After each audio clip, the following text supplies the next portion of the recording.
Derechos de autor, obras audiovisuales. Este tema fue tomado en la conferencia que hubo en la Universidad de AFI. Derechos de autor se dividen en dos: derechos morales y derechos patrimoniales.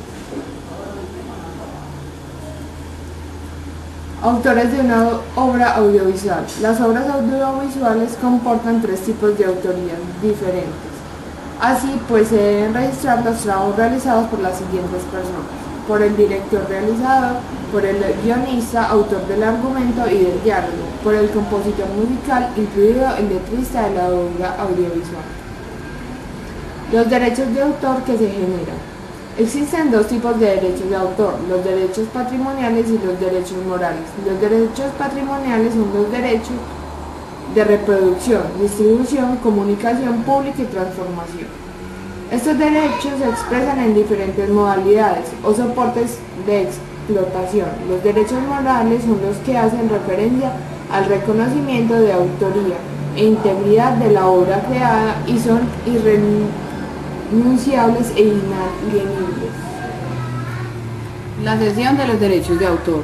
Los derechos de autor solo se pueden ceder de manera expresa, porque en caso de duda se hace una expresión restrictiva de la cesión. Es conveniente hacerlo por escrito, dejando claros los derechos cedidos, las modalidades de explotación, los soportes, el territorio y la duración de la cesión.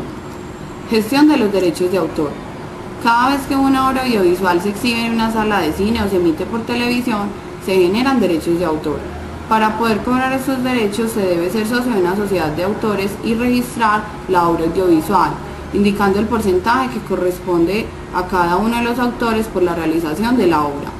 El único requisito es que la obra se debe estrenar o emitir por un medio que genere derechos, en una sala de cine, un canal de televisión, etc. Con el registro de la obra, el autor puede recibir los derechos patrimoniales que fija la ley de la propiedad intelectual.